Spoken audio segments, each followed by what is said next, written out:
Salut tout le monde, j'espère que vous allez super bien. Aujourd'hui, on va parler de l'élection présidentielle en France ou plus simplement la présidentielle. Bien sûr, je ne suis pas experte, je ne suis pas même française, mais ça ne veut pas dire que je m'en fiche de la politique française ou que ça m'est égal, peu importe, je m'en fous. Non, pas du tout. Par contre, en tant qu'étrangère qui espère rester en France à jamais, c'est super important pour moi de connaître la politique française parce que d'un côté, ça peut m'affecter directement, notamment quand il s'agit de l'immigration, et de l'autre côté parce que à la base, je me soucie des autres. Ça veut dire je m'inquiète pour d'autres personnes. J'ai des amis français, j'ai des collègues français, j'ai des étudiants français et je peux voir chaque jour comment ils sont affectés, stressés, déprimés par les événements qui se déroulent ou qui se passent dans le monde entier, mais aussi dans leur propre pays, y compris la présidentielle. Et bien sûr, c'est pas juste les Français qui sont affectés, c'est aussi les autres étrangers qui vivent en France, ainsi que les gens qui viennent des départements ou des régions d'outre-mer. Ça veut dire les gens de la Martinique, de la Guadeloupe, de la Guyane, de la Réunion et de Mayotte. Ces gens sont aussi des citoyens français et ça veut dire qu'ils sont soumis à la loi française. À mon avis, puisque j'ai le privilège de vivre en France, j'ai aussi le devoir de m'impliquer dans la politique française ou au moins d'être consciente de cette politique. Tout cela dit, j'ai reçu plusieurs questions sur Instagram en ce qui concerne la présidentielle, donc je vais commencer par expliquer le système électoral en France. Et puisque je connais mieux le système américain, je vais aussi les comparer quand cela sera utile. Alors, la présidentielle se passe en France chaque 5 ans, c'est-à-dire le mandat présidentiel dure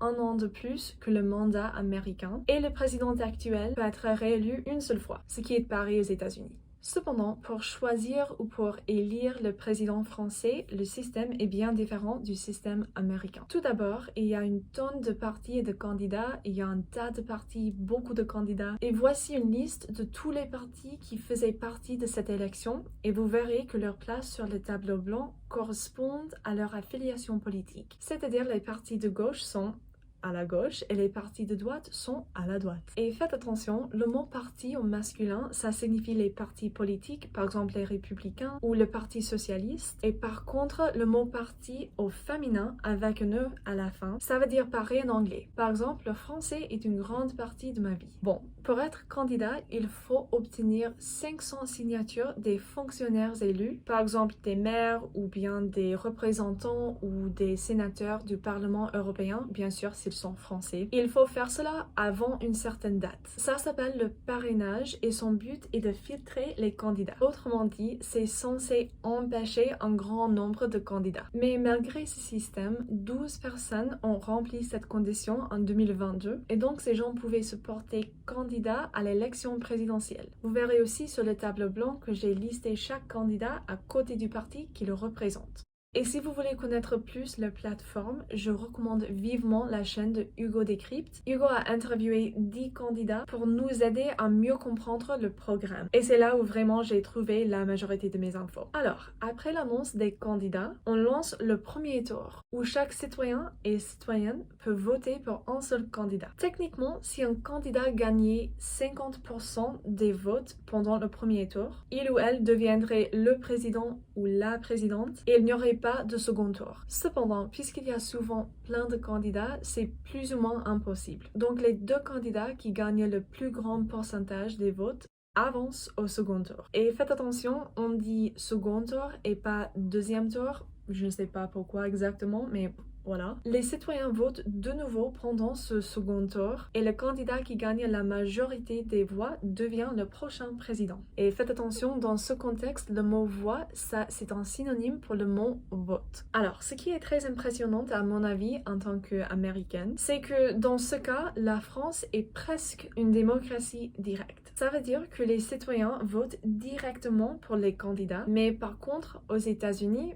c'est bien différent. Tous les citoyens américains ont le droit de voter pour le prochain président au premier tour, ce qui s'appelle le vote populaire. Cependant, ce vote ne décide pas directement du président. Plutôt, il y a un second tour qui s'appelle le collège électoral, où un petit nombre de représentants votent pour le prochain président, et c'est ce vote-ci qui décide directement du président. Et voilà, c'est la raison pour laquelle je suis très impressionnée par le fait que les citoyens français votent directement pour le président. Cependant, même Même si ce système est beaucoup plus démocratique que le système américain, ce n'est pas parfait. Pas du tout. Bien sûr, on a le droit de voter en France si on est citoyen français, mais on a aussi le droit de ne pas voter ou bien de protester le choix des candidats. En France, il y a l'abstention et ça c'est quand on s'abstient de voter, on ne vote pas, on ne participe pas. Il y a aussi les votes nuls où on déchire ou on annote en bulletin de vote. Et enfin, il y a les votes blancs. Et ça c'est quand quelqu'un dépose un bulletin blanc ou une enveloppe vide. Bien qu'on ne puisse pas généraliser, beaucoup de gens qui s'abstiennent ou qui déposent des votes blancs ou des votes nuls s'opposent aux candidats portés. Ça veut dire que les trois manières de ne pas voter en France peuvent être des actes protestataires. Cependant, le problème, c'est que les votes blancs et les votes nuls ne sont pas comptés. Ils ne sont pas considérés comme des voix. Et c'est bien problématique parce que les gens qui utilisent les votes nuls ou les votes blancs pour exprimer le refus des candidats sont ignorés ou même invisibilisés. Je vais vous expliquer avec un exemple concret. Alors, après le premier tour en France, les deux candidats qui ont gagné la majorité des votes étaient Emmanuel Macron, le président actuel, qui est techniquement centriste, mais il se rapproche de plus en plus de la droite, et Marine Le Pen, qui est à l'extrême droite. On va en discuter plus tard, mais bon. Pour devenir président, il faut gagner la majorité des votes au second tour, non? Donc imaginez que 100 personnes votent au second tour. 30 personnes votent pour un seul candidat.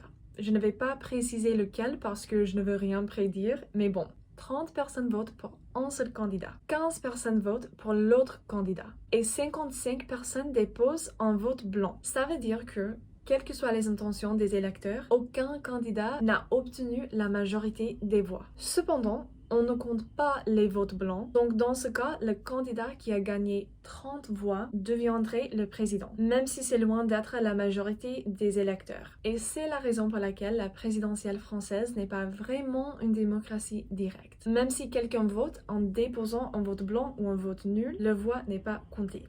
Alors, pour retourner à la présidentielle actuelle, le premier tour s'est passé le 10 avril. Et comme je l'avais dit, les deux candidats qui ont gagné la majorité des voix étaient Emmanuel Macron et Marine Le Pen. Un débat entre les deux s'est passé le 20 avril et le second tour pour déterminer le prochain président ou la prochaine présidente va avoir lieu le 24 avril. On y est proche. Alors, quelqu'un m'a demandé comment je me sens par rapport aux résultats du premier tour et franchement, chaque fois que j'y pense, j'ai la boule au ventre. Avoir la boule au ventre, ça veut dire ressentir une grande angoisse. Il y en a beaucoup à dire, donc je vais essayer d'être brève, mais voici mes préoccupations. Entre Marine Le Pen, figure de l'extrême droite, et Éric Zemmour, un autre candidat au premier tour qui est aussi à l'extrême droite, ils ont gagné ensemble plus de 30% des voix. Et c'est absolument trop. Pour l'extrême droite, c'est beaucoup trop. Du coup, quelqu'un d'autre m'a demandé si Marine Le Pen a vraiment la possibilité de gagner le second tour et donc de devenir la prochaine présidente de la France. Et bon, je pense que c'est totalement possible. Je sais que les deux situations sont bien particulières, mais il y a 6 ans que je pensais que Trump ne gagnerait jamais la présidentielle. Donc voilà, maintenant je sais que tout est possible. Et même si je ne veux pas que Le Pen devienne la prochaine présidente, je ne pense non plus que Macron soit le candidat idéal. Par exemple, ni Le Pen ni Macron n'ont parlé de l'écologie avant le premier tour. Et ça, c'est... Bon, ça me trouble parce que c'est une vraie urgence. Et pire encore, le candidat qui était le plus populaire entre les jeunes, Jean-Luc Mélenchon, qui était un candidat à la gauche, il a perdu le premier tour de 1,2%. Il était si proche. Je pense que ce n'est pas toujours productif de dire des hypothèses comme si seulement blablabla. Mais cela dit, si seulement les autres candidats de gauche avaient abandonné la présidentielle et encouragé les électeurs à voter pour Jean-Luc Mélenchon, ça aurait été une élection très différente. Et enfin, ce qui me rend triste, c'est la nécessité de voter contre l'extrême droite et pas exactement pour un candidat. Et bien sûr, ce n'est pas particulier à la présidentielle française. Je me suis sentie parée pendant l'élection la plus récente aux États-Unis, mais C'est déprimant quand même. Et c'est exactement ce faux choix, cette nécessité de voter contre l'extrême droite et pas exactement pour un candidat, à ce que dénonce une centaine d'étudiants à Paris. Le 14 avril, plusieurs jours après le premier tour, ces étudiants mécontents se sont rassemblés à la Sorbonne, ce qui est une université très prestigieuse à Paris, et ils ont commencé à l'occuper pour protester la présidentielle. Donc voici quelques citations de ces étudiants protestataires que j'ai trouvées dans un article. Une étudiante qui s'appelle Clémence a dit: Macron et Le Pen,